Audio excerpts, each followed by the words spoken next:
There's something I need to tell you guys. I don't watch the Panel Pals. What? Panel Pals! I don't watch the Panel Pals! I said I don't watch the Panel Pals.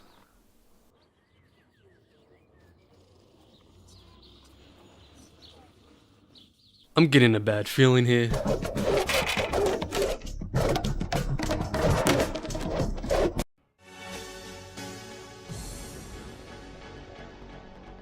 Welcome to a new series of the Panel Pals. We're your co-hosts. I'm MN Stash. And I am Skull Ryan, and what are we watching today? Well, we are watching Spider-Man, the new animated series. That's right, mate. We've already finished season 1 of the original animated series from the 90s, and this, I do wish it had a more unique name, but here we are. I just sort of call it like Spider-Man MTV. Yeah, same. It feels the most natural out of all the options. Because you say now, if you walk in and go, have you seen the new Spider-Man, the new animated series? And they'll go, yeah, Friendly Neighborhood. No. This show is basically Friendly Neighborhood if it was like good. True. They're both built off the movie, the current movie, and they both try to expand upon it in their own ways while making it their own world. One succeeds in every aspect, the other one's like pretty average. The other one wants you to go, I remember that from the movie, but then does it somehow worse than the movie, and the movies were already pretty shit. Like the left-hand free song part in Friendly Neighborhood. They literally use the same song just so you can point at the telly and go, oh! The Leo meme. Yeah. One of my first notes I made. Go on, references. I was gonna say, this one references the movies in better ways. Yeah. One of the first notes I made was that this show is, originally, it was conceived as a continuation of Spider-Man 1, the Tobey Maguire and Sam Raimi masterpiece. For example, Peter has already denied Mary Jane. That's why she's so frothy for him in this. The graveyard scene happened where he says no and walks away. Norman Osborn's dead and Harry blames Peter Spider-Man for it. But we're you could watch Spider-Man 1 and then watch this. It's almost like a prequel. Yeah. You take Spider-Man 1, but then imagine if Peter was actually cool. Yeah, he grows up a bit after Spider-Man 1. He's now a bit of a weapon. But even the kiss happened? Yeah, the upside down kiss gets a reference. But being placed in the movie universe also has a little bit of it handicaps it slightly, because obviously you're going to get sequels to Spider-Man. So they don't really want to use big name villains that might then be in the movies later. So you never see Dr. Octopus, you never see Venom or, Sandman, I suppose. But not only that, they were very careful, because you don't even see Black Cat or Vulture or lower ones. You instead get original characters. Yeah, dude. You get original characters that are basically that villain in all but name. This episode was too scared, yeah? They're too scared to do fucking Rocket Racer. They couldn't even do. Imagine if Spider-Man 2 with Sam Raimi and Tobey Maguire was him fighting Rocket Racer. In this episode, Spider-Man battles Turbo Jet, a high-speed heister with an ulterior motive. Perhaps he's not such a villain, but then at the end, yeah, he definitely was the villain. There was one scene that made me laugh, was when he realizes the thing was fake at Harry's press conference. Fucking chucks it right at that one girl, and she's right to the woman. Well, scream. Seconds before that, Turbo Jet's like, I'm a man of the people. And Spider-Man's, oh, the people that you called losers and said they were all idiots before. Remember that? But why would the civilians believe Spider-Man here? Of course Spider-Man would say Turbojet's not as cool as they think. But then, if he hadn't have thrown that telescope at that innocent woman, the crowd would have stayed on Turbojet's side. Spidey had no evidence. You know, like in Batman Returns, where Penguin's talking raw shit and Batman records it and plays it later for the people. Yeah. None of that happens. It's all they have is Spider-Man's word against Turbojets. And they hated Spidey in this one. They couldn't fucking stand him. Yeah. So it was like, why did he throw the telescope at the lady when he should have been like, Spider-Man's trying to keep you all down. He's the man. Well, no. Also, did you notice that this episode basically inspired the train scene? Yeah, I've got that at the bottom, mate. He takes him down by like webbing him across several points as he speeds down. I can't believe it. That punch should have killed him. The whiplash yeah, alone would have like snapped his neck, but he punches him at the peak of his speed. And enough to hurt his spider hand as well. Yeah. The rocket racer's head would be like across the fucking city, mate. Because his helmet's already shattered, isn't it? Because he punches him once and shatters his helmet. And then the second punch is pure spider fist on Turbojet face. And then Spidey shakes his hand, so if he's punched him hard enough that it hurts Spider-Man's hand, he's dead. I like when he puts the helmet on the mannequin and then Spidey has to take the helmet off to confirm it. Even though he's on top of the fucking mannequin.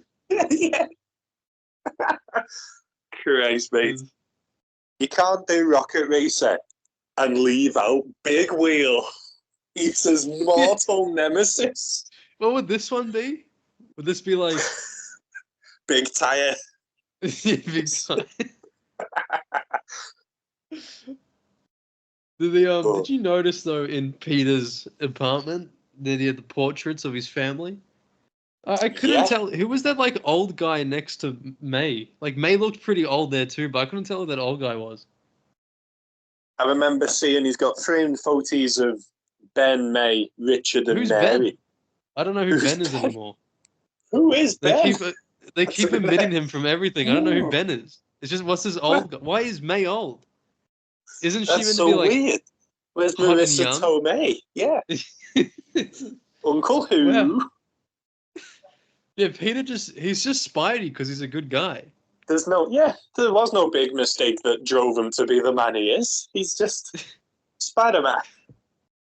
Yeah, what a weirdo. What a weird concept. Did you know that in the comics, May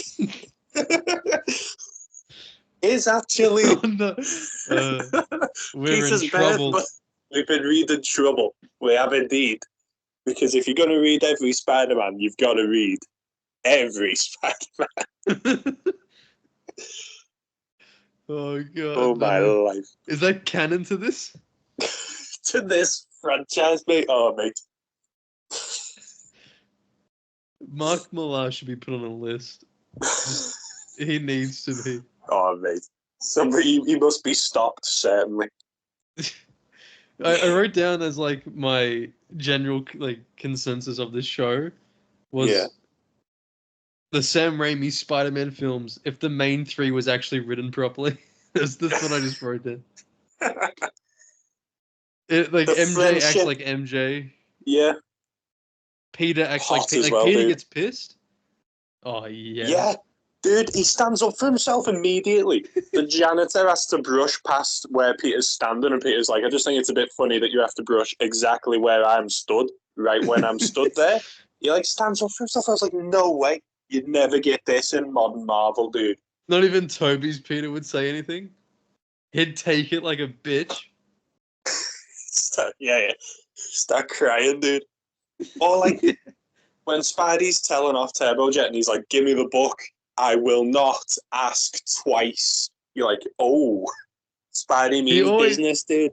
How many times does he like even just sit there in the night sky looking cool as fuck, frowning at like whatever he's looking at? Oh. Even when he puts on the scene, mask, dude. that awesome, I was gonna say the suit up scene. Yeah, He's Just frowning too when he puts it on. Yeah, he's livid. Just the music, like the theme's playing in the background as he's gearing up and he goes out for a swing to find the villain. And you're like, yeah, this dude's at it now. The theme song in general is amazing. Oh, Even it's a the intro tune. is so cool. Yeah. But they have the Sam Raimi font, which always just weirds me out. This suit is if Tobey Maguire's suit was actually good. Toby's suit's good, but it's like got the scary spider, yeah, on the back. it's good, and then like it's exactly like the first one because the spider's small, the colors are basically the same, and then the spider on the back's more rounder, but it's still the got webbing that, is like raised, isn't it? It's not and drawn it's on. like metallic. It's like he's stepped into the webbing. But then he's got like Romita-esque eyes, like John Romita Jr. eyes. Yeah. So it's like, could we not have had this in the movie? Like, I would have rather this than what we got. He goes from this like cool college freshman to reading poetry in the laundromat and accidentally making all. I'm not talking shit about Spider-Man 2, like it's my favorite one, but the Peter's a night and day. Like this Peter's completely different. It's just Peter fucking pulls, dude. Like when he's talking to Mary Jane, he's just casually taking photos of her, and she's like posing for him and that. We see later on they make up a new girlfriend for him later, and he's straight away like she's raw into him because he's an actual Spider-Man. You know what I mean? No Spider-Boy shit like, going on. The ending with them, Harry's sitting there. MJ just starts necking with Peter. Yeah, it's just poor. I was like, oh, Harry. But mate, she was horny this whole episode, dude. From the very beginning, where she's telling him he can't run away from her forever. The bit where she fixes the telly and gets like right up on him. And mate, she's gagging. Peter was just gay. He actually just wasn't into girls. The purple pants are awful tight. Well, it is just the designs. Some are a bit weird, but most they're pretty good. Like MJ, like we said, is really hot, but then you got like Harry with his blonde hair, Norman with his blonde hair. I don't like them with blonde hair. Yeah, I don't remember that from I don't remember Willem Dafoe's bright blonde hair from Spider-Man 1, do you? It's just so weird though, like it doesn't look right. Even that portrait of Norman in the background, I almost just laughed at it because it looks so goofy. Why is there a picture of the Human Torch in Harry's office? Why is he hanging out with Johnny Storm? And the fucking, it's like his Amazing Friends reboot. Yeah, mate. Because MJ's got bright red hair, mate. She's Firestar as well. No way. Did you like how the movie had Peter and Harry move in together? But you never really like saw it properly, whereas this feels like it's almost like the 70s, like the comics from the 70s. Mate, this apartment is very retro, isn't it? The placement of all the stuff, mate. The design of the chairs. I just can't believe that's been omitted so many times. Like him and Harry moving in. Yeah. It's such a major part. For 2 minutes in the Hobgoblin episode before Aunt May come in and was shocked at how filthy the place was. That's so annoying, man. Aunt May, that hag. It's so refreshing to have a show that doesn't properly have her in the episodes. I read years ago that the reason, because it's obviously on MTV for like the young hip crowd. Yeah. There's no old people in this show. The oldest person is Jonah Jameson, and he gets one scene. What about the cop with Ed Asner? Oh, dude, I was just going to say to you, speaking of, that cop was the voice of 90s Jonah Jameson. That's Granny Goodness again, dude. He's back, and he's still hating Spider-Man. The Kevin Conroy of Granny Goodness.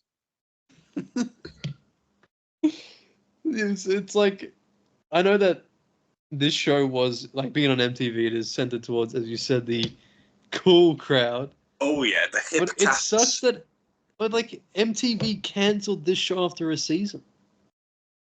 But they Cowards, cancelled mate. so many shows after a season. Like that's like something they normally do is they cancel the good ones. One of my What favorite else did they shows, cancel? Downtown. Yeah. Downtown only got like a season. I don't even think the finale was properly released, or it was like rushed or whatever. And it like won awards, and they cancelled it. It was actually good, and they turned around and went, we've done it now. Money laundering. It's so sad.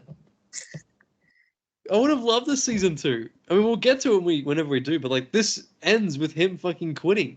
Yeah, it's got a sad ending for a superhero show, certainly. You notice how like both Peters, the Raimi one and this one, keep their suit in like a similar thing? Oh yeah, the little casemate from Spidey 3 where he opens it up.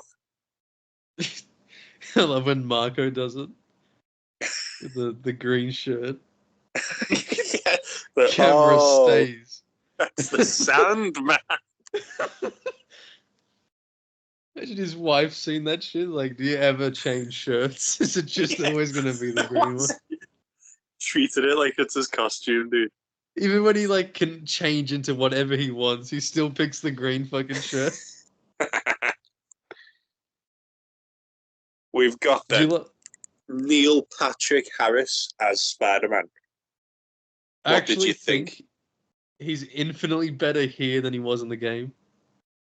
I noticed in this he does like a Conroy type of thing where when Peter's speaking, he's more higher pitched, but when he's as Spider-Man, he goes well deeper. At the end, where he's It's warning so Mary much Jane, she should cooler. probably leave.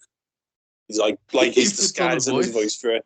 Yeah, I don't understand how he was so much better here. I could listen to him as Peter in this. Yeah. For like hours. But the game one, he was so annoying. In the game, though, he was constantly chipper. He wasn't like ever scared. He was joking all the time. While in this, he has well more range. He like gets pissed off. He gets jokey.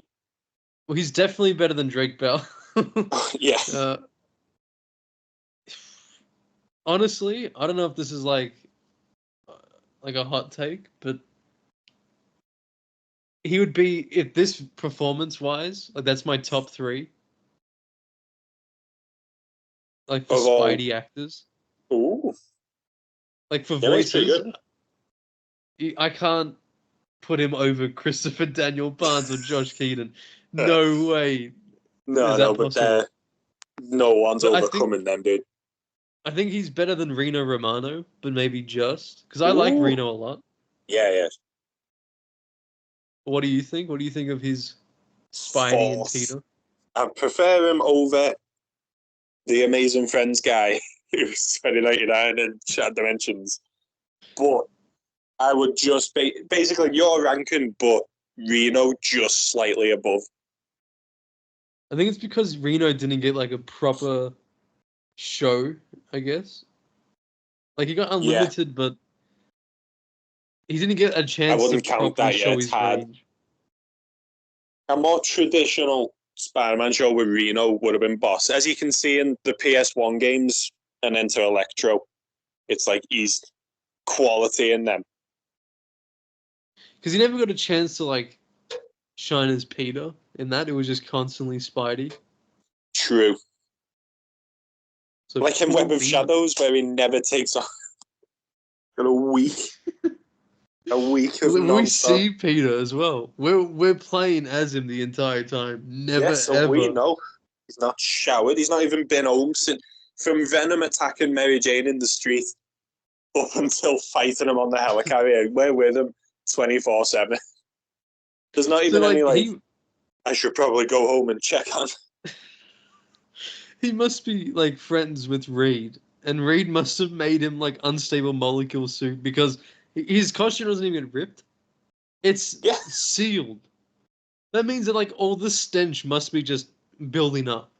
Oh, gets home and like opens the search party. Pretty girl. Oh God, have you not brushed your teeth in a week? the black suit actually makes him smell nice. Oh shit, that'll be it. Yeah, it's like cleaning him as he goes. Yeah, the symbiote's like, oh, what the fuck? So, what did you think about where we got it? The whole protester thing just reminded me of the issue where Peter told all the protesters to fuck off because he was busy. Whichever was that? I remember the one like Crisis on Campus issue. Yeah, that one. With John Romita Senior work. Yeah, I think it might be after like the Luther, like one issue after the Luther. It's like the animation was weird for that, like the protest, because they could only clearly like handle a dozen or so people, and it's the just computer them. couldn't render that much. And it's always the same people. Like there's never anyone else. I noticed that as well. The models, the unique models they used, defo get used later. Like one in the crowd is acting opposite Mary Jane in a play later. And when you first see Mary Jane, she's walking up with Sally from the Electro episodes. Do you know what's weird like, though? Blonde. Go ahead. This show was, I think, when it was very first being made, was meant to be for Ultimate Spider-Man. It was indeed. And that mate. breaks my heart. Bendis is a producer, I think. Yeah. One of the writers, it says here. I'm on the IMDb. Because they literally animated the scene where like he's getting changed on the roof and he's like, hot roof. It's like, how come with Ultimate Spider-Man we've been close twice, both times not happened. This was so close, but then that stupid fucking film ruined it. Yep. And then Ultimate Spider-Man cartoon's like an actual abomination. It shouldn't even have the name Ultimate Spider-Man. What a fucking disgrace to the comic book. Should just called it Brave and the Bold. Like how good that would be. Like to have an Ultimate Spider-Man show, like 1-for-1. That'd make them so much money. It would. They're such fools, mate. And instead we're getting shit like the Craven movie instead of them just adapting it. It's so tiring, man. It could have been so good to have this. Does it have concept art out there? I'll have a look in a mo. But what was the deal with Turbo Jet? Was he like ex-NASA? He made that, didn't he? It said like there was a newspaper clipping or something on his wall on about like ex-NASA scientist fired for some bullshit. But like if he's developed this suit that is like an astronaut suit with like super speed, surely someone will buy it. Why are you living in like the ghetto part of town? Then you got like that one girl that was telling him to like have fun, tells her to piss off. If we use her voice all the time, mate. I could have sworn it was like Gloria Grant for a second. No, was it Gloria? I think it might be, yeah. Spectacular? Yeah. But she gets used as another professor later in the second Electro one. It's even the order of this show is fucked though. Like nothing about it makes sense. Mate, yeah. If you follow the actual like watch list online, you start off with Electro, and then Max Dillon turns up in later episodes. What is the point? It's so weird. Because even like, as we said before we started, like this episode gives you exposition that only a premiere would. Yeah, talking about how he still feels like he's not one of the gang, even though he's now in college. And then the Amazing Facts special edition feature on the DVD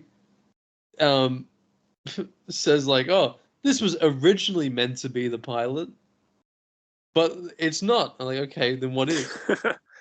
And they always refer to the party episode as episode 101, which I guess means like season 1, episode 1. Episode 1. And I'm like, okay. Why didn't you start with it then? Like, why is this the first episode? But it makes zero sense because in the one with Crazy Christina, she goes up to Max Dillon and talks to Max Dillon, and she goes, "Hey, Max Dillon." So you know it's Max Dillon. So he goes at the party, he goes crazy and kills a bunch of guys. Then he rejoins school for a bit. It doesn't make any sense, mate. I'll tell you what though, the mature aspect of this show is one of my favorite things. Yeah, mate, they are not afraid in this. There's no like They can cutting say away hell. from violence. Hell. Like, you know, like sometimes they go like, "Oh, what the heck?" and they always go heck. They can actually go like, "Oh, what the hell?" Someone defo says crap at one point. Is that allowed? Then there's even like the action is pretty brutal, as we were fucking saying before, with Yeah, get a telescope Rocket chucked at you. Racer wannabe almost getting his head knocked off. Mate, it would be off his shoulders after that shit. And then isn't there like another one where he fully wants to kill Craven? Yeah, that's sick, mate. That's in like the very last episode. It's crazy. Yeah. Isn't Stan Lee the guy too? Yeah. Stanley plays a villain in this. It's like the only villain he probably plays. Yes, he's normally either just like, hey, look, it's Stan Lee. His best cameo still for me is like either the Amazing Spider-Man 1 or Spider-Man 3. Where he's the librarian. Yeah, they're just going at it in the background, fucking tables flying, about to hit him. Spidey has to weather back. Or you know, I guess one person can make a difference. Enough said. And that's beautiful. That's a nice one. I like him You've in got him, like, Spectacular in the Mysterio episode. It's like, you ever lick the side of the boat or your tongue gets stuck?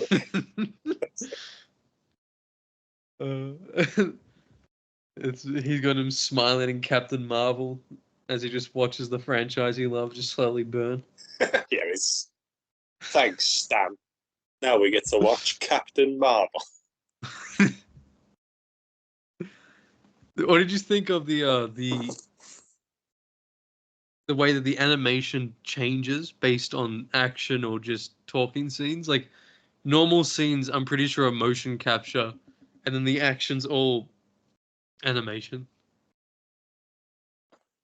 Never noticed the change, if I'm honest, so it must have been quite good, quite well done. I feel like when it was like normal people, you could, if you were focusing on it, you could tell the way that they were sort of moving felt a bit unnatural, even if it was motion capture. They do move a lot, like if he's just talking, he's going to be waving his arms around, even if not in like importance getting said, and they're just bantering at college. Yeah, but even like the protest. Yeah. Oh yeah, that was defo like just on loop. Shake the sign a little bit.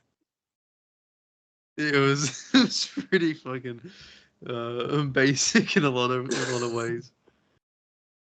It does, like, even the signs felt like they were made of Microsoft Paint. They weren't Spidey very bad. clever, defo. It's just like Just a white more background. money, and the E's the friggin' Euro sign or something. Did you see like Peter got hit with the can? And Yeah, MJ's telling him to like hurry up, and someone launches it right at his face. probably thought I should probably let one hit me just so I don't look too good. I always hated that cliche in Spidey comics. Oh, There's an episode. Not get hit by this ball. It'll give away my secret identity. Like, you're in fucking high school, mate, playing dodgeball. Relax. Yeah, there's an episode later on where like the cool kids go to beat him up, and he does like a sick dodge out the way, and then he lets them batter him afterwards because he looked too good doing it. It's like, mate, you still like people can still see you're a beefy dude. I mean, in Spider-Man 1, you had him doing fucking flips in school, literally webbing like the food tray, Literally.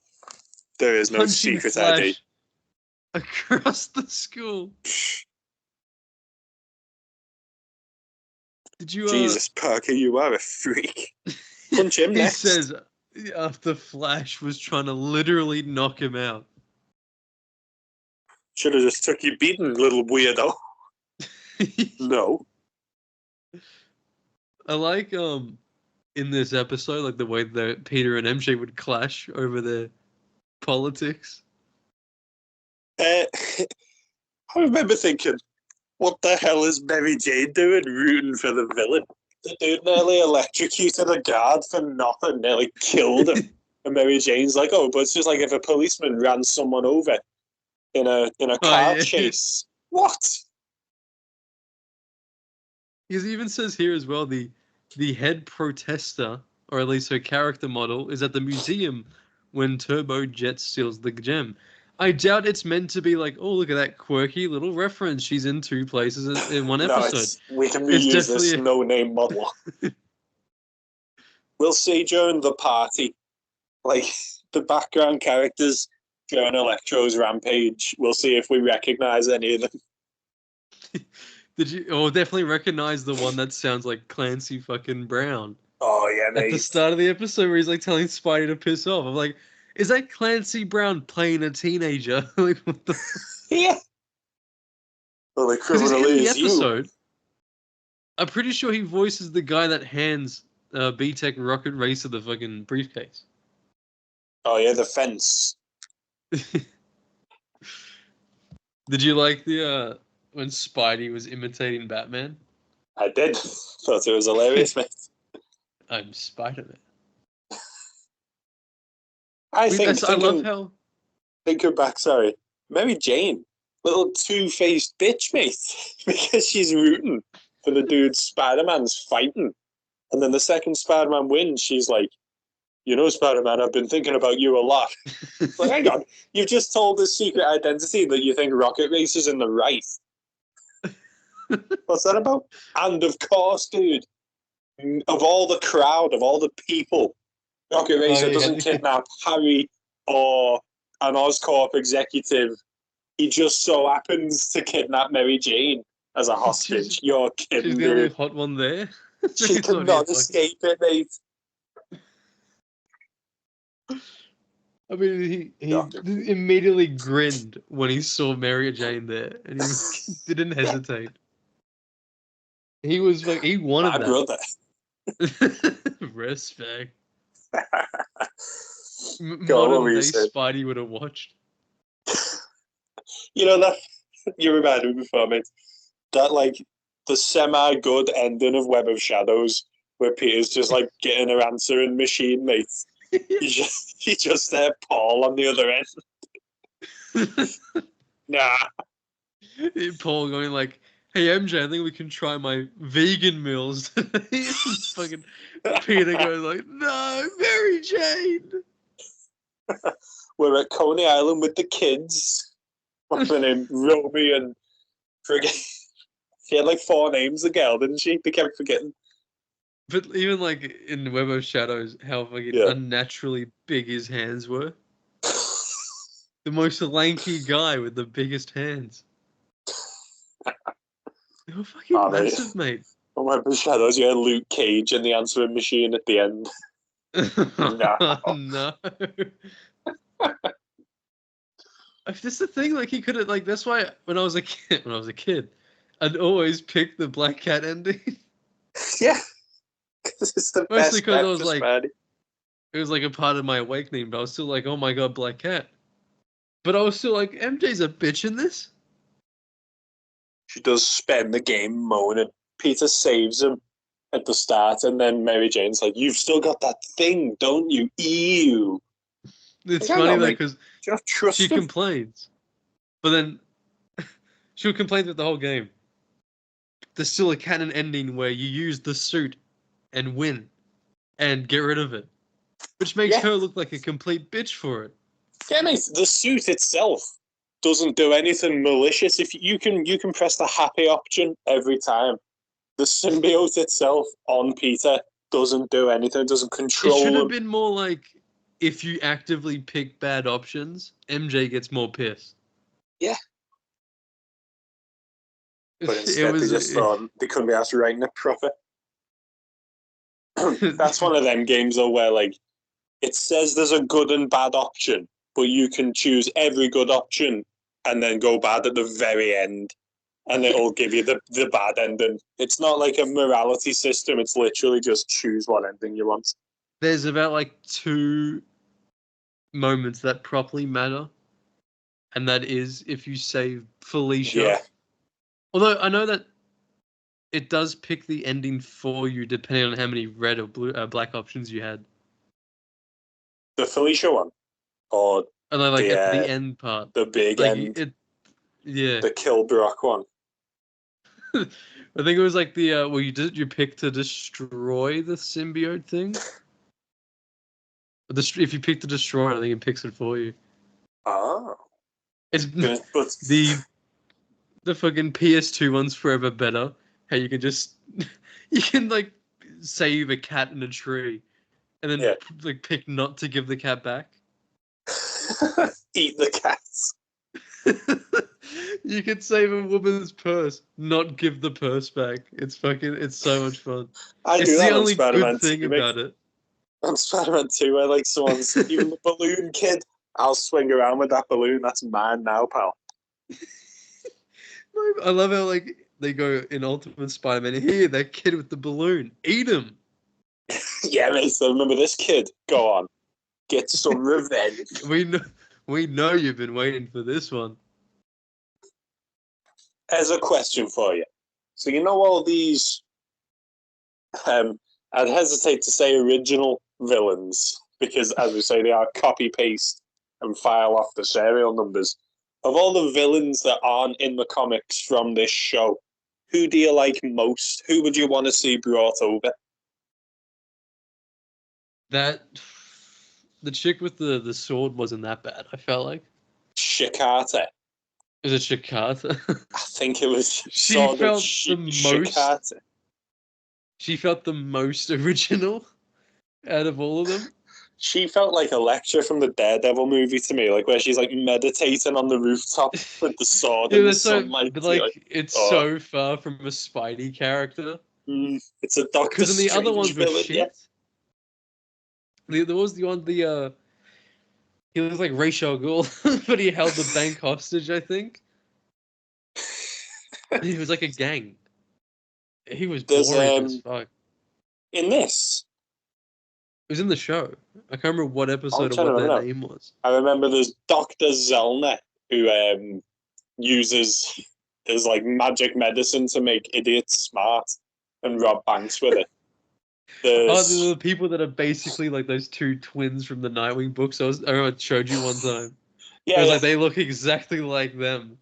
Yeah, it's the 2 like. Nothing about this show's original. Yeah. Silver Sable's from the comic. She gets the Talon.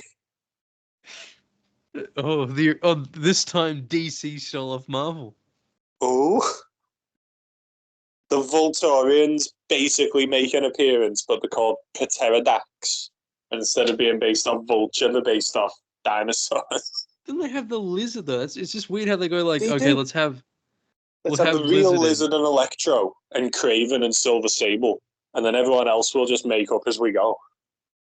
I could get like the Electro, but the lizard, Kurt Connors was mentioned in the first movie, wasn't he?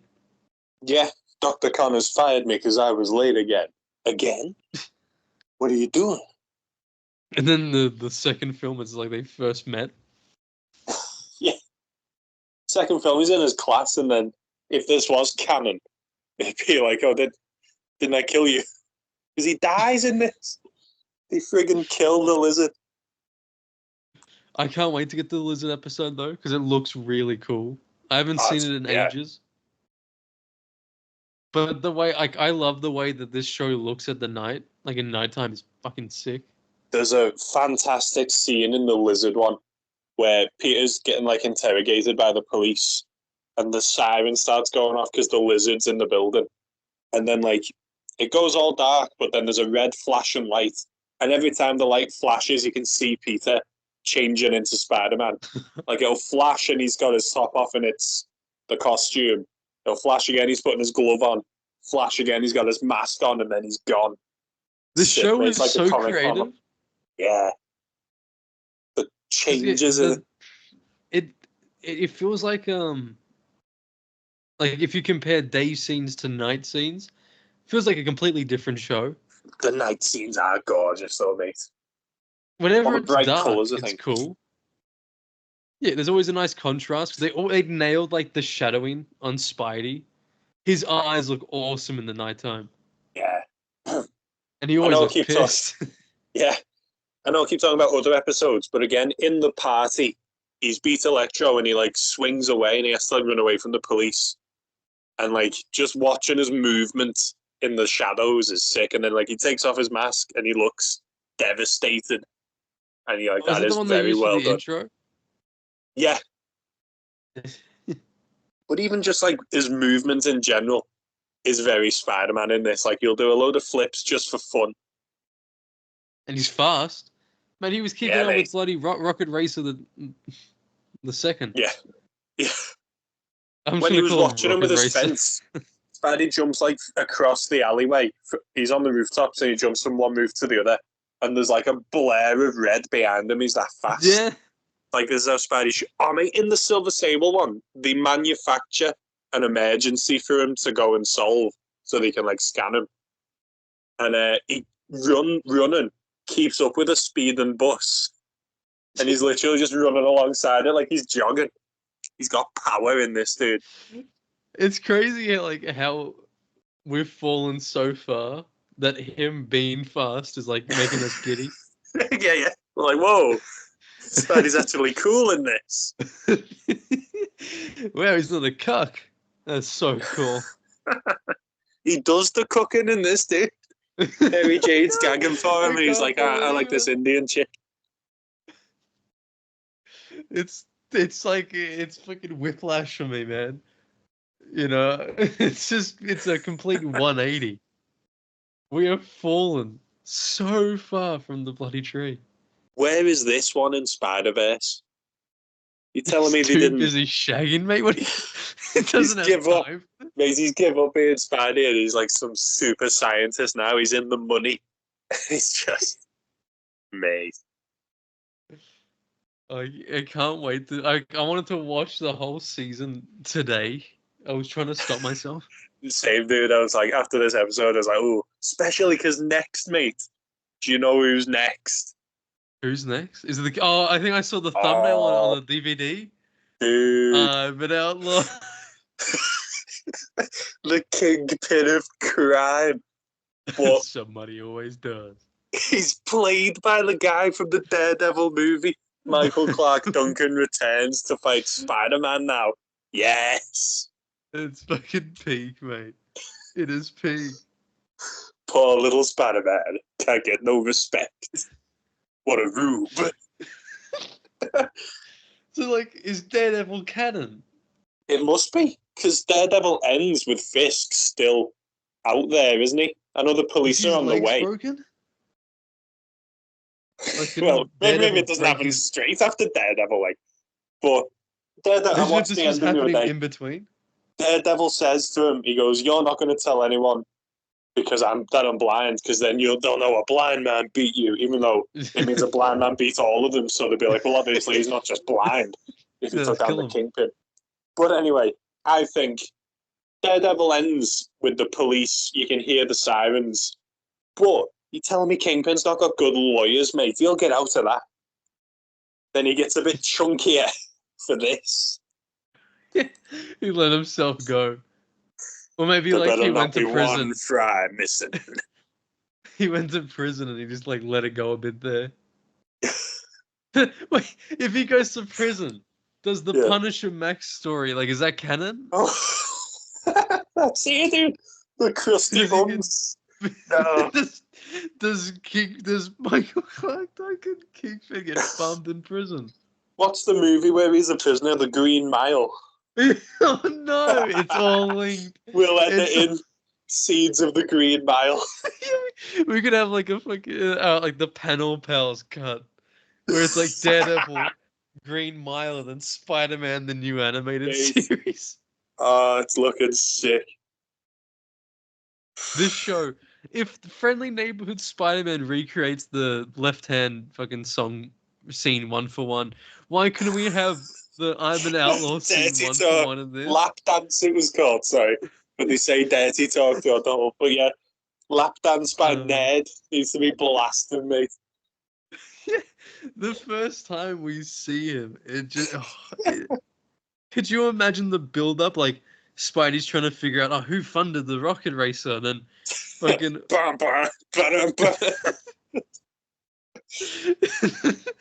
And then, who funded the rocket racer? Slow fading to black. Slow fade inwards.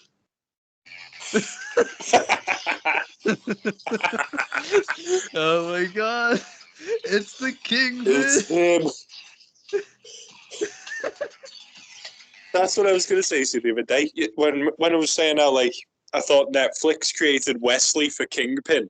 He's in Daredevil 2003 in that scene. Man, we could have had greatness. Oh. What was his performance like? Pre-MCU was something special, dude. Spidey, X-Men, Daredevil, Fantastic Four, mate. The Punisher too, when he's just staring at Mary Jane walking or running through the park. What's he doing there? You can't help but notice it now every time you see it. Him just staring so pissed off at Mary Jane. He must have like flashbacks to his wife or something. Probably went like into a manic episode right after that. As soon as she leaves, he starts like gunning everyone down in the park. Mate, he's in the park as well. Isn't that where his family died? What about they got Namor too as well, canon to this world. Jack Murdock, the wrestler. I saw someone say, like, in the new Ultimate comics, what if Namor is just that bum still because there's no Johnny to reveal who he is? So he's still just like a hobo with amnesia. If this is all the same universe, dude, Jack Murdock gets his leg broke by Bonesaw, goes to work for the Kingpin, he gets killed for it. Triggering Daredevil to come in, mate. Was there who was the wrestlers? There was that Rey Mysterio looking guy. I can't feel my legs. He's actually just paralyzed. They had the Flying Dutchman. I remember that one. Oh yeah. And he gets rinsed, mate. No one stops Bonesaw. We're gonna eat you up and spit you out, little man.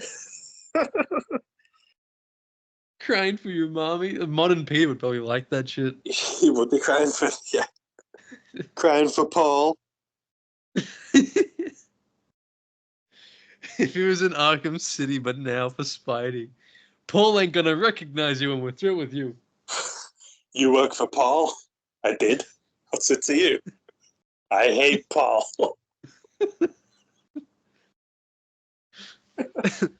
I have like the Marvel you're fandom. On my list. Bang. Bang. They have like a goof section on the Marvel fandom part. Oh yeah. Of this of the episodes. Yeah. This is the protesters must be really strong since all the signs they throw at Peter Parker it keeps changing for the fucking ads. I'm trying to read it.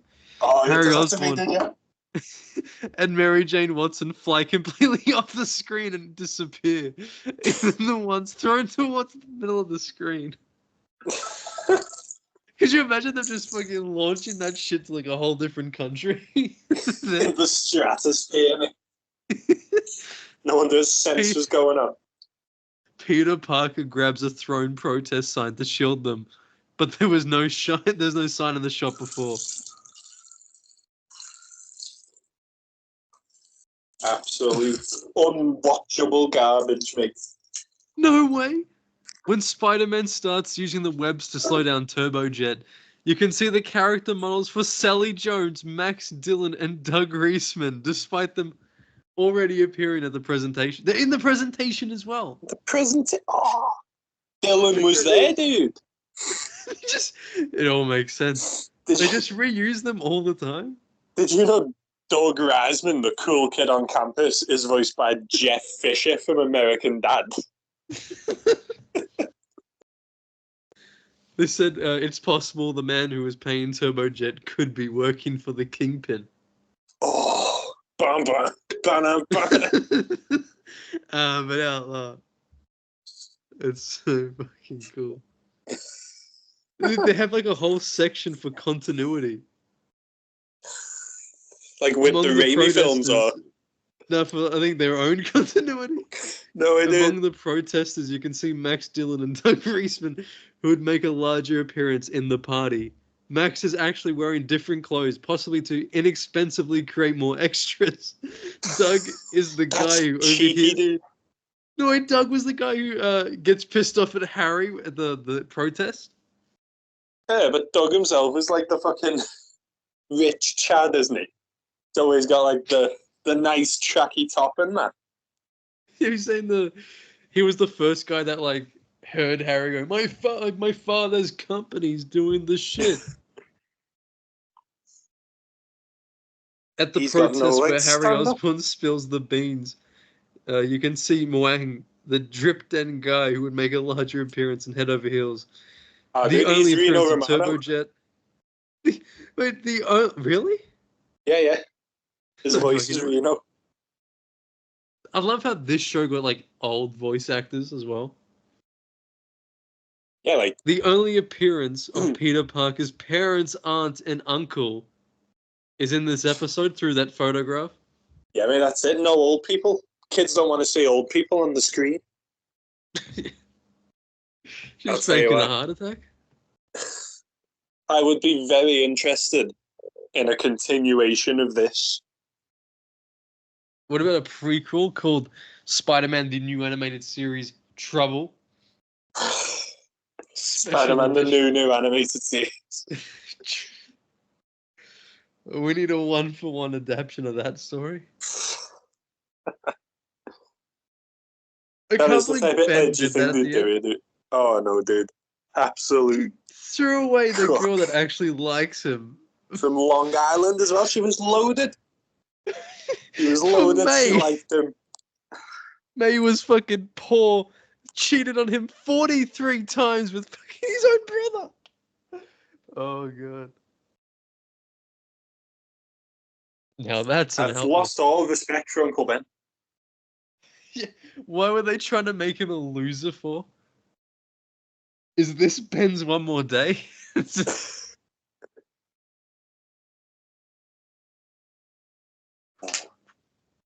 What did you think overall of this first episode? We'll count it as our first episode in the Panel Pals continuity. Yeah, but like we did with Spider-Man the Animated Series, we'll chart a course for the actual key weight of view.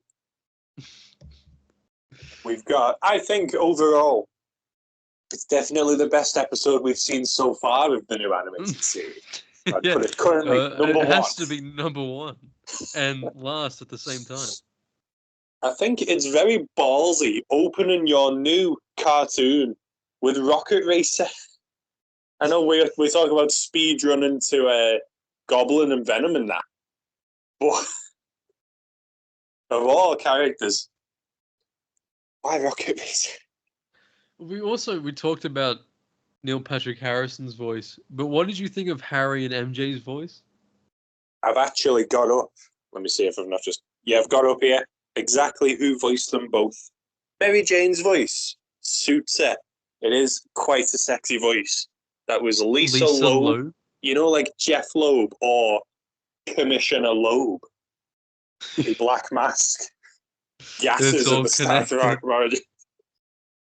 And Ian, oh Christ, Zierling. Ian Zierling looks like Harry looks in this. If you can get a photo of him. Is that why they give him that hair? I actually like his Harry's voice. Like, the Harry voice is pretty good. I don't mind, like, the deeper voice for Harry. this is the funnest Harry's ever been. He's usually a mopey little bitch, either crying about his dad And or he's he's clearly the second stringer. Like in the animated series, you know, Flash is like he's like Flash's sidekick. Yeah, yeah. But in this, Harry is like, he's his own character. He's actually funny. He's got some good lines, and he develops, as we see later on, he develops to be a bit more like, maybe I'm wrong. But he's also not whiny. He's not whiny. He's funny. He pulls, mate. He's an actual cool. He's how like a billionaire's kid would be, if you know what I mean. He played Daniel Cassidy in Swamp Thing. He was in Sharknado 4, 5, 3. He was in the Thundermans. He was in one. He played a young Thunderman. He played Finn Shepard. He's Mr. That's the main character in it. He's Mr. Sharknado. No way.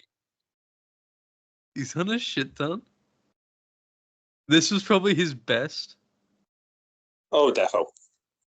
This is obviously what I know. Mason Forrest in Batman Beyond. Love Batman Beyond. He was the kid in Married with Children. Lisa Loeb, meanwhile. Let's have a look. That 90s really show.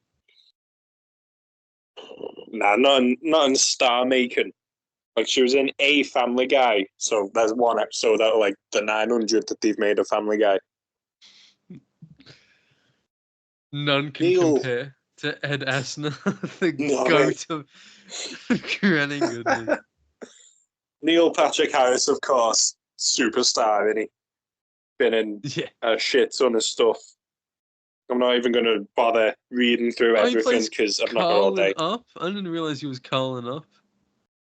Who? Ed Asner? Yeah, I knew that. He's the narrator in American Dad. He always sounds pissed. He does, which is why he's such a good Jameson. His normal talking voice is just pissed off. Clancy Brown as policeman. Jane Lynch. You know the Oscorp executive in this? Yeah. I'm going to check later. The character model, I'm pretty sure they reuse it for Silver Sable's disguise later. No one questions it? Yeah, and when she come on the screen, I was like, that's defo. I'm sure they use it again. Maybe they just change her hair or something. Jane Lynch has done a fair bit. She was in Role Models. Have you seen that with McLovin? No. No, but I love McLovin. It's got Paul Rudd, Stifler, and McLovin, and they get court ordered to be what's the word? It's not like troubled kids who don't have a good home life hang out with them. Like a foster home. In yeah. And, they hang out with them throughout the day. They get court ordered to do it for community service, and one of them gets stuck with McLovin, who wants to go and do live action role playing as King of Middle Earth or some shit. It's fucking funny. He's only fit for loser characters. Loser, mate. Have you met McLovin, dude? Holding up. Pardon? I love that when he's like to the cops, can you do one more thing? And then he's gonna get arrested by them. Yeah. This will get you so much ass. I love how the cops genuinely liked McLovin as well. They were so betrayed when he runs away, weren't they? You were livid. McLovin's gone. But then when they see him shagging someone, they're really happy for him again. They're nothing ever happened. Yeah, mate. I only watched that the other day as well. Is so cursed. That frame of him going, oh my god. It's so it's so fucking cursed. Oh man. God. When are we branching out to doing movies that are comic related, dude? Well, we're gonna do. We'll test the waters of Back to the Future. There is a Back to the Future comic, mate. We're okay for that. But if someone could do, out there would like to draw a super bad comic, just so we can go, look, there's a panel, and watch super bad again. There's gonna be some other just really weird fucking film that are fun. We could do like that airplane one Yeah. with Leslie Nielsen. Surely you can't be serious. I am sure. And don't come with Shirley. I like how she was in everyone Wreck-It kills Ralph. themselves in airplane when they sit next to the guy. Yeah, she was Calhoun. Is that the big That's like tall the woman? buff. Yeah, the one who Yeah. Felix. I've not watched Wreck-It Ralph in years, but Except Felix fixes her pipes. I think I've exhausted my note list. Except, I thought it was interesting that obviously Spidey's normally got shit publicity, doesn't he? And now in this, you got a hero with bad publicity fighting a villain with good publicity. I like This the is way like he what gets Mysterio. Yeah, he was. Like Rocket Racer even says Rocket Racer, you know what I mean? Turbo Jet even says to him, like, you're just jealous that people love me more than they love you. And Spidey's like, just give me the book. I don't want to talk about it. It builds properly on him as well. Like throughout the whole episode, each time you see him after an encounter with the Rocket Racer, he's even more pissed. Yeah, that's why he does his monologue to the camera in it, where he's like, so hang on. I save lives and I'm the baddie. He steals millions and he's the good guy. Oh. I love that they use his own camera as a way for him to like get thoughts off his chest. Yeah. It's such a natural way of doing it without making it sort of that weird echoey sound to his voice to say, oh, this is in his head. It's like, no, he's just ranting to his own camera. They use that a lot in this. Like in the Silver Sable one, it's like he is a photographer who does take photos, but he's more like into video in this because it was the 2000s and that was the new thing, you know? Like he sells... he doesn't take photos for the Daily Bugle. He works on the web. Web design. I bet you Bendis loved making that pun, mate. Peter Parker's on the web page, everyone. Early 2000s. Cheers. Quick. Jewish reference. That was all it was. Did you know the voice for the one that we were just talking about, the woman? Jane Lynch. The one that was doing Wreck-It Ralph, and she voiced Joanne Jameson in Spectacular Spider-Man. What? She played the wife, the J. Jonah Jameson. I don't even remember it. I don't remember her speaking. Was that I do remember the episode, though. The opera? The opera one, yeah, with Hammerhead and treachery. Dr. Octopus fuming. But yeah, that's all I remember about that episode, mate. I don't remember her speaking, though. I thought she just stared at him like, oh, like you're winding me up on Valentine's Day, dude. She was in Friends, too. She played Ellen in Friends. I don't remember fucking Ellen. Everyone was in Friends when they at some point did. Donnie What's his name from Family Guy. Oh, who could forget? Me. Big Hero 6. Nothing ever come of that either, did they? She was in Married with Children as well. You got the fucking Harry and Oscorp executive both in Married. No wonder they were together in this. You turn up on set, you're like, I know her. We were in Married with Children together. Yeah. That shows. We should just do Married with Children next and go through every episode. Fucking Al Bundy, mate. What a legend. Christ, she's one of them who's been in freaking everything. You always thought too. Peggy from Married with Children. Was hot. Yeah, his wife. Let me check it out. And his daughter especially. Her daughter was Christina Applegate. Peggy's got that. But this is like 50s hair, mate. Well, 80s hair, sorry. Bouncing up. Yeah, that's probably why my brain's like, oh, that's MJ. Yeah. That's probably why my brain's like, oh, hang on a second. And then this show had Christina Applegate like properly in her prime before I don't know what happened to her. But like Peggy in this is if MJ was a fucking bitch. Like if this was, if the Raimi MJ was in the 80s. Raimi MJ, mate. Bit shit. Not only as a person. MJ, very good. This MJ, she's flirty, she's fun. She even says, like, Peter's like, protests aren't meant to be fun. And she's like, because you've never been to one with me. Yeah. It's like, oh, God. Other friends outside of the core three as well, mate. That's something funny. Whenever we see Harry not with Peter and Mary Jane, he's with another bed. And then with Mary Jane, though, you see her doing like her plays with other lads. You see her hanging out with that Sally a fair bit. And then Peter's kind of got friends outside as well, don't he? Like when he meets that Indy. They actually have lives. It's fucking crazy. Like it's not just locked into the same two dudes. It's not again like it's bad where they only hang out with them three. And McClure's like, yeah, we're gonna get crunk. We're gonna. But it's like in the comics, ASM was mostly Peter hanging out with like Harry and MJ. Then in the 70s, like Spectacular, he was hanging out with Hector, the white tiger.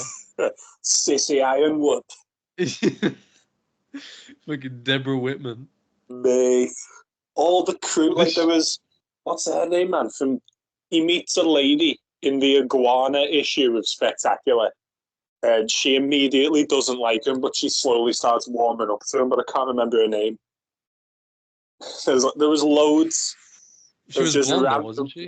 She was blonde, yeah. She hated him at first and then warmed up to him a bit. Oh, I remember, like, didn't he also... There was something to do with their papers, I think. And then she got fucking jealous of him. Yeah. Oh, no, was it because she thought that he believed... Or he acted like a douche because he was always late. She didn't realize he was being spidey, but he always looked like he was blowing things off. And she's some of us had to work to get to this point. Yeah. And then Peter's like, what the fuck? Peter can go out, kick some ass, and still get in the same classes as it. Weapon. It's like in the 60s when he was going to college and he found out that Flash got into the same fucking college. Fantastic. End it all there. Isn't that either that one or the issue after is where Flash is like, I was only kidding, don't you, pal? Cheers. It's funny when Flash actually tells him that you were a fucking douche. Yeah. It's like, mate, you'd sit in the back of the class seething because we were having fun without you. So, of course, we're going to rip into you. We're going to take the mick. It's like in issue 31 and 2, whatever, the entire time Peter's ignoring everyone around him. And they're trying to be nice. Like, they're actually trying to invite him to shit. Yeah. And then the whole time Flash is like, yeah, see, I told you he's an arsehole. No wonder Flash, mate, was always at all the parties having all the fun. But Peter's just living. Flash liked MJ. I always hated that fucking thing. Spectacular tried that and all, didn't he? Like, he tried it on with her at his birthday party and she was like, all right, pal. In this series, there is a Flash, but he's an ass. He's Joe Manganiello Flash. Like, I'm sure he tries to, trying to knock out Peter every 2 seconds. Yeah, he tries to get Peter in, like, trouble with the criminal. That Dr. Zellner, again. He starts injecting Flash with his drain formula. And he says, like, he wants Spider-Man, and he goes, I know I can get you to Spider-Man. I know Peter Parker, who's always taking photos of him. So he does get Peter in some shit with, like, real criminals. What a prick. Mm. It makes sense, I guess, in the context of, like, the Raimi films, that this Flash would want to beat the shit out of Peter. After last time, mate, after that hallway incident. That's why, like, I thought that Tasm did that better than Sam Raimi. The whole, like, just because you can doesn't mean you should. Mate, Tasm's Flash was quality. But, like, of course, he even looked like Flash on, like, the 30-year-old they got for just the second Uncle Ben dies and he's like, Peter, I'm sorry, mate. It's like, wow, he's an actual It's character. so He's good. not just Even like at an the end- outlet for the writer to get back at his childhood bully. At the end, when he's like hugging Peter and shit, they're like fully gone full circle. And He's then in he's like like, a Spider-Man top, and I was like, the yeah, dude kicks dude's ass. crazy. Yeah, the chicks love him. But like with Uncle Ben's speech, it loses its effect when Flash was genuinely trying to kill Peter. Yeah, what was I supposed to do? Just stand there and take? He actually, if Peter didn't dodge the first hit, I don't think people realize in the school that Flash would have not only punched the back of his head, but he would have also went straight into the locker with his face. Yeah, right into the metal locker. So he's like sandwiched between Flash's fist and the metal would have locker. hit his neck. That could honestly, if he didn't have powers as well, that could have caused some serious fucking issues for Peter. Could have paralyzed him. Yeah. Oh, but then it's like, oh, you're the bad guy. And then Tasm did it way better because in Tasm it was just him dunking over Flash. Like he pushed him out of the way, dunked, and broke the rim. Yeah. It makes more sense. Like he's not trying to kill him in Tasm. Yeah. He's not trying to kill him in Tasm. He's just like taking the piss, isn't he? Yeah, he just wants like to doing his head in. He's a fucking menace at the start though in that one. He's trying to get the guy to eat the food. Yeah. Take the picture, Poker. UG. Fucking throws him on the ground. It's not taking the picture. Stay down, Poker. Then I was told, like, oh, if you want me to do your math homework, you'll leave him alone. Okay, I'll leave him alone. Is that Gwen or is that Mary? The plot twist is like Gwen's still alive because that was secretly Mary the whole time. Mary the Goblin killed it. No way. Mark Millar's a fucking freak. We get a Gwen Stacy reference at one point in this show. I wonder what Gwen would look like. If MJ's this hot, I couldn't imagine what Gwen would look like. Sally. Even though. With a headband. But it's fucking... I can't believe like Betty Brant in fucking Tom Holland's movies was basically Gwen. Oh, I know what the hell was that about, dude. She looked spitting image of what like young Gwen would look like, and they called her Betty. It's fucking well, they did the same shit with what's his name, Miles's mate, like Ganky or Gank or something. Yeah, they just made him Ned. Literally. It's like, okay. Now, like, you got people who've not read the comics who think Ned Leeds is some huge important character to Peter's life, when he was just some dickhead who was fancying Peter's bed for the first, like, 20-ish years. But you know what's funny, though? I was rewatching High Top's Film's video on Far From Home. Yeah. And he mentions, like, like, Betty and Ned dating this. And he is like a con of the movie for him. I completely forgot. I never even realized that them dating was a reference to the comics because they look so different. My brain disassociated them from the fucking books. I was watching it, I'm like, oh, hang on a second. Oh, for fuck's sake, that's because they dated in the comics. The wedding, mate, where Mirage fucking burst through the door. To ruin the wedding. But they look so different. My brain genuinely disassociated them together as like the comic counterpart. He was so desperate, the MCU, to not just do what we'd already done. So Ned is some weird mishmash of Gank and Harry Osborn, and well, there's not even really any Ned in him. Do you remember when everyone was saying, "Can't wait for Ned to become the Hobgoblin"? The thing is, like, he never really was the Goblin too, which fucking... That's what wound me up. I had to keep explaining, no, mate, because he was the fall guy for Kingsley, but that now in the comics they're saying, no, he actually did have the superpowers and was the Hobgoblin. Ridiculous. No, he wasn't. It's stupid as well because just with that Ned being Hobgoblin is probably the least intimidating person you could pick. Hobgoblin in the 80s is scary as shit. I couldn't imagine that guy being scary even with the mask on. Dude. He looks more like Michael Clark Duncan's Kingpin as a teenager. Look at that fucking build, bro. It's a depressing era of Spider-Man. It's Far From Home's one to forget. This episode is actually better than Far From Home.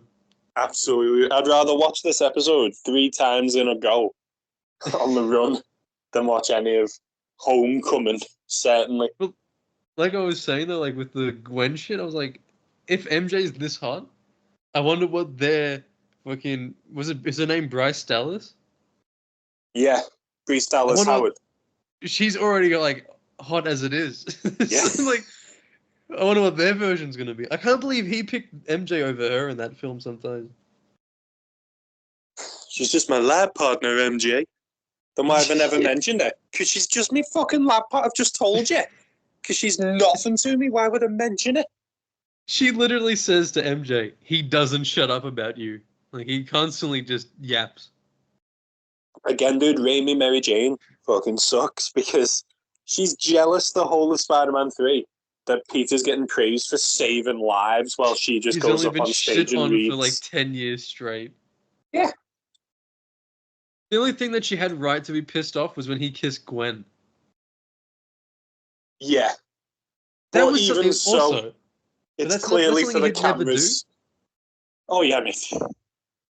You got fucking JMS Spidey in the plane, and then that one the waitress is like, I can tend to any of your needs, and he's got like fucking webs a cocoon around him. You know what? Yeah, you are right. He would like when he's with Mary Jane, he'd never do any of that shit. I was gonna say, have you seen that the panel where like he gets knocked unconscious by the X-Men and they wake him up, and like he jumps up and kisses Jean before flipping away just to like take the piss. But now I'm thinking back, that would have been before he was with anyone. So actually, yeah, while he's with Mary Jane, certainly if he's in a committed relationship, he wouldn't have done that. He's meant to love this woman more than anything else in his life. That's why, like, JMS, as normal, like, he does it best. Like, there's that one thing where Doctor Strange goes into, like, Peter's psyche with him. and all the billboards of Mary Jane. Yeah. Even the people walking to Mary Jane. Yeah. Like, even the guys. Strange is like, oh, a bit obsessed, aren't we? That's what I mean. He's got to be a man, like, obsessed with his wife. He hit the jackpot and he knows he did. Nice. Now it's just getting cucked. Mate. Now he's just he's hanging on the wall from the outside, putting his ear against the brick, hoping to hear something, mate. Where would you rank the new animated series in your top cartoons of Spider-Man in general? Yeah. I think... Oh, it's hard. I feel like my favorite of all time, Spectacular. I think a lot of it has to also do with like the fact that you can punch in that one. It got like Spectacular, then like the animated series. Yeah. And then honestly, I'd go with the new animated series. Then Unlimited.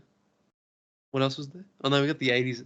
I don't really give a shit about the 80s. I've never really, the 80s and the 60s ones, I've never really given a chance to. Memes, and that's about it.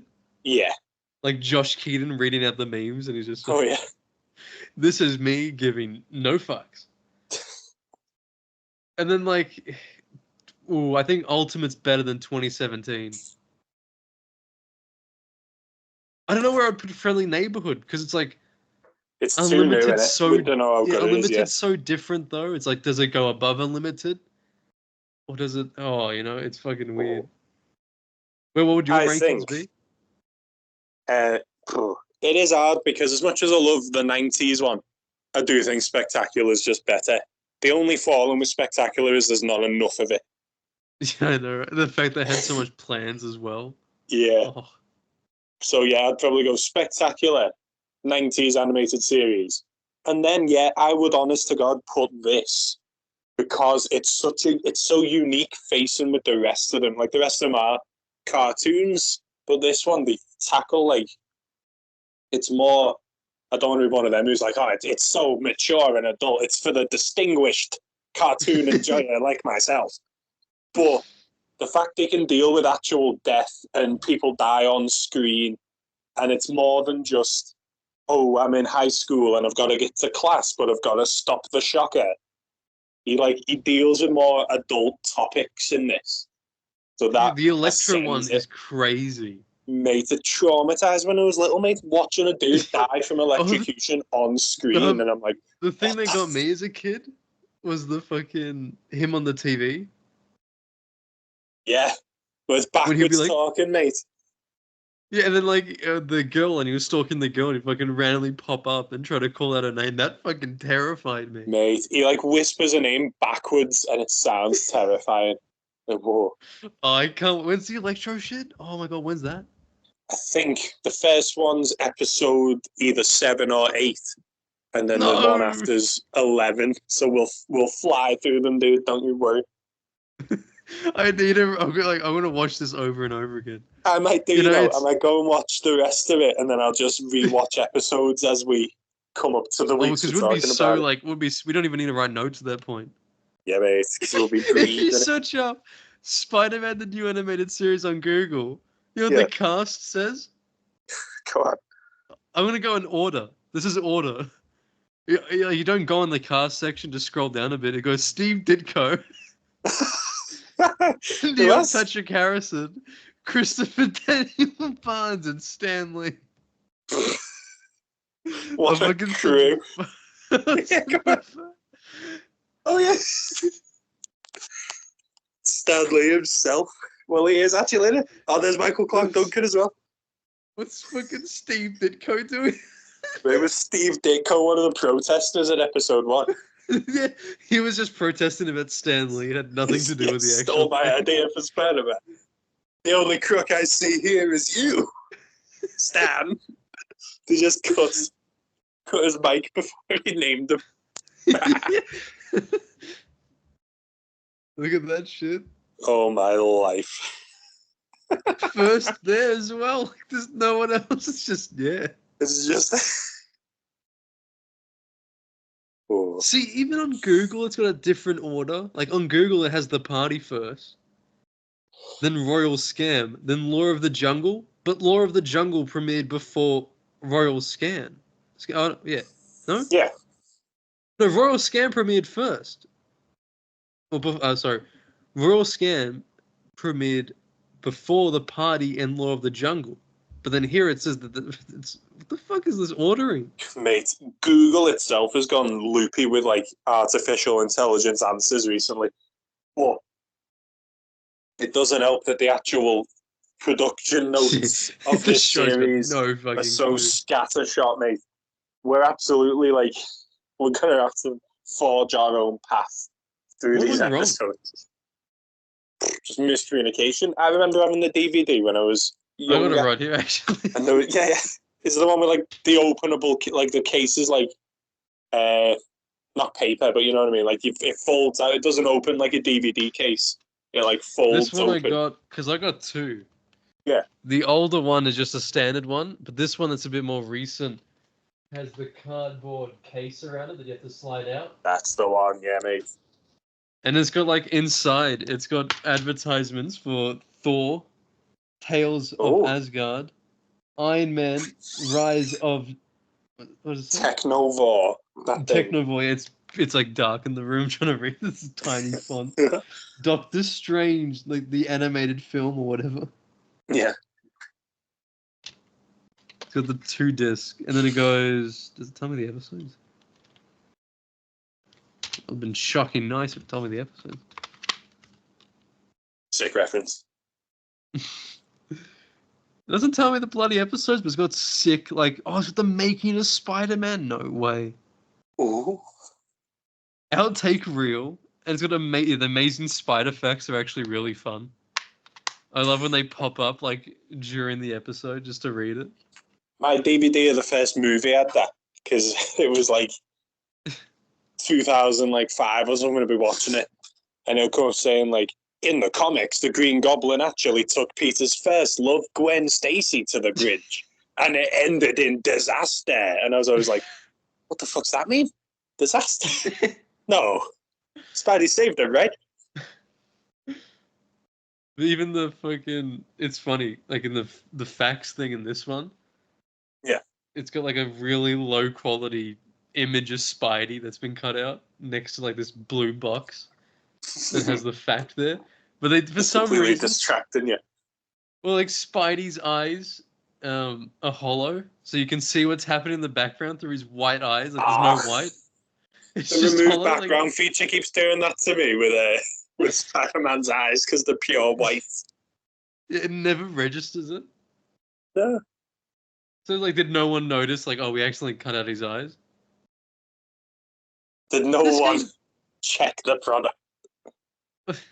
it just randomly popped in my head that even though it's more Raimi based, for Yeah. some reason the look of it, like the look of the city, sort of gives me the ultimate Spider-Man game sort of vibe. Yeah, mate. When he was chasing Rocket Racer and there's like palm trees in the middle of the road, I was like, I don't You can don't did have you that in see New the York. giant neon sign of the woman in lingerie as well? Yeah. That's how you know this is mature. What would the '90s show have instead? Be like Aunt May. Pigeon Patrol. It's like, don't hurt them pigeons. It's like That in the painting in the looks how Arkham I games. feel. I love that fucking image. I hated that one where like he's like, "Do I ever find true love?" And it's like, "Post one more day." It's just so fucking shitty. Have you seen the one where it's like headless Spider-Man holding a grenade because he's got his head in his hand and it looks like he's... I'll send a unit. Anyway, though, dude. So next time we have the glorious return of the outlaw himself, Yes. Wilson Fisk, Big Willie, back at it, outlaw. and now he's fighting Spider Guy. Nice. We have those episodes where it's gonna be like all in one take in it, like the multi-part. Yeah. Only one of them for this, actually. The last Wikipedia two. thing has the actual thing, the proper one. You got Heroes and Villains, Royal Scam, Law of the Jungle, The Sword of Shikada, Yeah. Keeping Secrets, Tight Squeeze, Head Over Heels, The Party, Flash Memory, Spider-Man Disabled. Disabled, mate. When Sparks Fly, and then you got Mind Games Part 1 and 2, so the finale would be all together. So yeah, the Electro ones are like Yeah, 6 episode and 8. 9. Was it 8 and 11? Yeah, in this one it says that. We'll fly through that, dude. No In way, the Flash meantime- Thompson's in 9? Yeah, that's the Flash one. Yeah. With Is that Dr. the Zellner. one? Yeah, The dude. drug? Yeah. Quality. A lot of the jungle's a boss one as well. They're creepy. So obviously, there's a big giant lizard wandering around. We can compare it to the animated series, the original one. Yeah, and we can compare it to the movie, the Amazing Spider-Man. Yeah, who does it the best? Even though Taz, like the movie, feels pretty based off this in ways, of the way they depict the lizard as this creepy giant monster.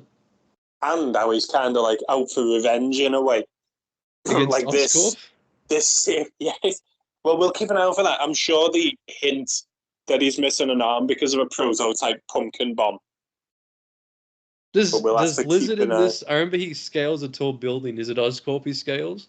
Yeah, because he attacks Oscorp. So the Amazing Spider-Man just copied this. Yeah, because also there's no, like in the Amazing Spider-Man, there's no Billy and Martha. It's just Dr. Connors wants revenge. They've literally took the one interesting thing about him and just left it out. As soon as you do the lizard once, you can't do him again. It should be one and done. They also steal Electro. The Amazing Spider-Man 2 steals this Electro. Because he's bullied and fucking... Some bullied Oh loser my god. who doesn't get no respect and then suddenly gets all the power. What the fuck?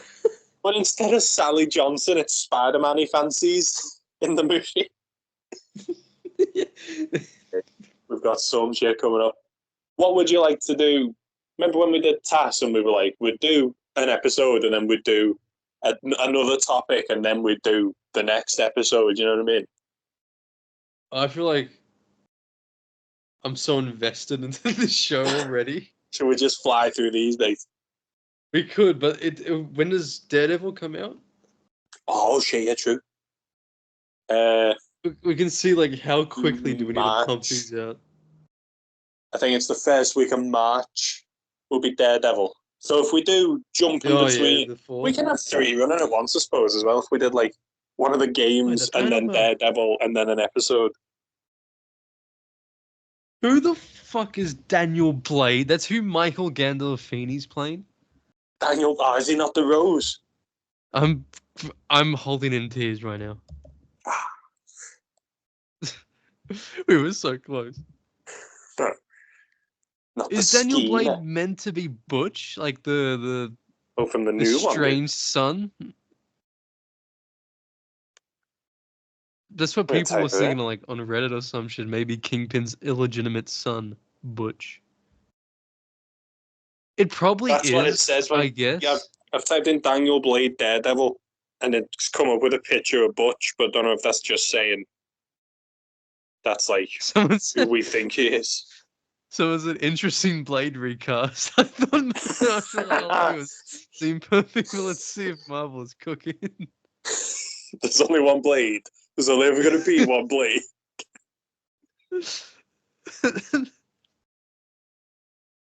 It's I wish he's gonna be Butch, but I wish he was the Rose. If only, dude. Imagine him in that. He looks just like his dad in that one frame though from the trailer. He looks just like Tony. His dad, Vincent D'Onofrio, I was like, whoa. No, he looks good just like casting. Tony Soprano, in that frame he's in the trailer when he's walking.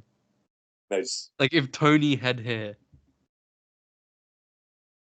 So it's the 4th. So it comes out. Oh, it comes out exactly a month. Oh no, wait, dude. Well, it's the 3rd in England currently. I'm in the future. Ask me. Give me the lottery numbers now. Let me get the calendar out so we can see if we can do some maths. Oh shit! So this one would be this is my Achilles heel. This dude. So this week's episode's Edge of Time. Yep, on the 7th. Yeah, because then we could probably fit in 3 episodes of this before Daredevil comes out. We could, and then we'll smash Daredevil. Yeah, that means we'll take a break from everything, because then every episode would just be Daredevil. Nice. How many episodes of Daredevil is there going to be? I think around 8. It should be around 8. Oh, it shouldn't be too bad then. Because, yeah, we'll focus on Daredevil before, dude. What if they do Disney usually does 2 episodes released at the same time? Do we just talk about both? Yeah. Because I mean, it would be stupid for us not to just watch both, I guess. Because I'm hoping it'd be stupid enough because it'd be so good. Yeah. Yeah. But most likely, it's probably a smart choice. We could, if we've only got, is it 3 weeks till Daredevil? Yeah, pretty much. Then we could hold off on this until after Daredevil. We could bullshit 3 other episodes to fill time. Like we could talk about, like we could not like how we did the full Daredevil one. We could do one focused on like Spider-Man villains or something. We could make 3 more. Daredevil the movie. We could do, yeah. Oh, let's do that for the 28th actually. So if we hold off and don't release this until after Daredevil, and then we'll make 3 more for the 14th, the 21st, and 28th. It could. So we can just sort that one out, because then it gets us closer to Daredevil, which means we can do like a Daredevil build-up. The Kingpin one will actually be relevant to Daredevil, won't it? Because it's the Kingpin. Oh my god, you go. We could get away with it. Then what we'll do, for next week, we'll do a different topic. For the 28th... No, wait, yeah. Okay, so... The 7th, Edge of Time. 14th, this video. 14th will be this. 21st, episode 2. 28th, Daredevil movie. Oh, we've got it sorted. It's perfect. No way. Holy shit. There you go. It's meant to be, dude. It's in the stars. I just hope it's good. I'm praying. Imagine if like we get to the 8th episode and we're like, it's been shit since episode 1. Why are we still watching Born Again? We said we'd do it, so we gotta do it. Oh, please. I can't handle if Daredevil has a bad show. It can't. He's my only hope for the MCU now, dude. Yeah, if it's shit, what's the point? There's The guy said nothing it's gonna be less stylized.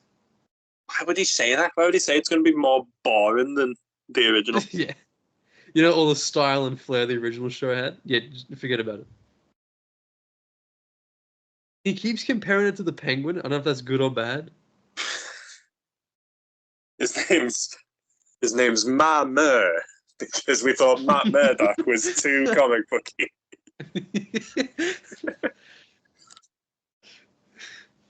We thought his logo was too goofy, so we actually just gave him double D's.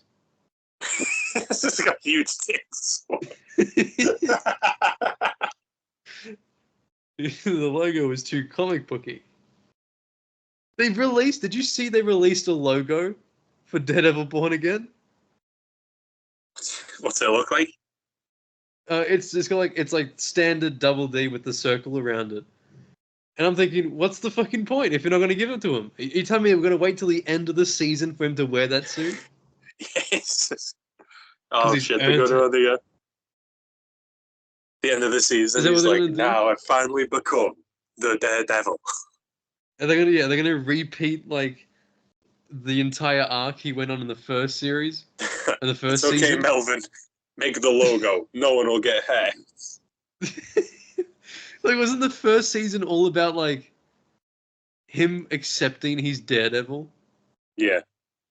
And then he embraces it by season 2 because he doesn't take that costume off. Yeah.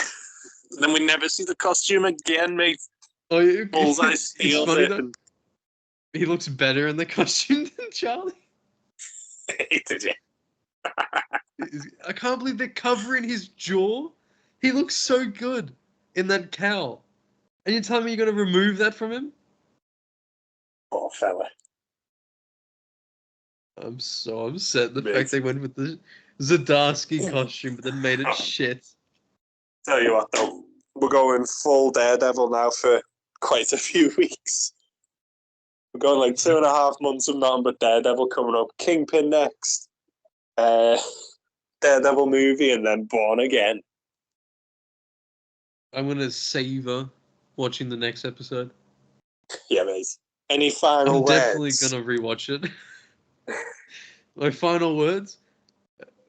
This show is infinitely better than Friendly Neighborhood, and you should watch this one instead.